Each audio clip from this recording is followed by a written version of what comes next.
আজকে আমি আপনাদের সাথে শেয়ার করব খুবই সহজ আর মজাদার পনির পাতুরি রেসিপি। ভাতের সাথে খেতে এটা অপূর্ব লাগে। তো এটার জন্য আমি প্রথমেই পনিরগুলোকে বড় বড় করে কেটে নিয়েছি। তারপর একটা মিক্সার গ্রাইন্ডারে দিয়ে দেব পোস্ত, কোড়ানো নারকেল, এক সাদা সর্ষে, কালো সর্ষে আর লবণ আর হলুদ দিয়ে প্রথমে এটিকে আমি জল ছাড়া মিহি করে একটু পেস্ট করে নেব, গুঁড়ো করে নেব। তারপর এতে টক দই আর সর্ষের তেল আর প্রয়োজন মতো জল দিয়ে একটু মিহি করে, একদম মিহি করে একটা পেস্ট বানিয়ে নেব। তারপর সেই পেস্টগুলোর মধ্যে আমি কাঁচা লঙ্কা দিইনি, কাঁচা লঙ্কা আমি পরে দেব।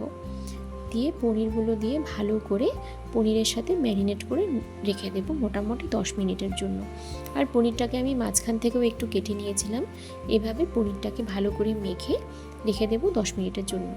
তারপর তাওয়া গরম করে তাতে কলা পাতাগুলোকে এভাবে ভালো করে সেঁকে নেব, যাতে কলা পাতাগুলো পুড়ে না যায় আর যাতে নরম হয়ে যায়।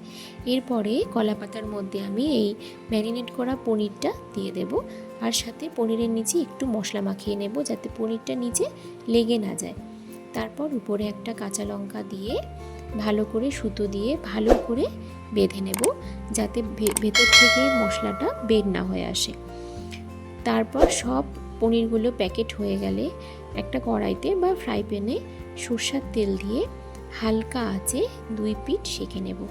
10 মিনিটের মধ্যেই কিন্তু মোটামুটি ঢেকে ঢেকে এটাকে ভালো করে ভাজতে হবে, যাতে যেহেতু পনিরটা ভেতরে আছে এটাকে যাতে ভালো মতন সেঁকা হয়, সেজন্য এটাকে ভালো মতন একটু ভেজে নিতে লাগবে।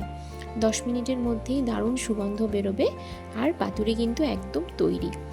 এভাবেই খুব সহজে বানানো যায় সুস্বাদু পনির পাতুরি। গরম ভাতের সাথে পরিবেশন করুন আর উপভোগ করুন। অবশ্যই রেসিপি ট্রাই করে দেখবেন। আর ভিডিওটা ভালো লাগলে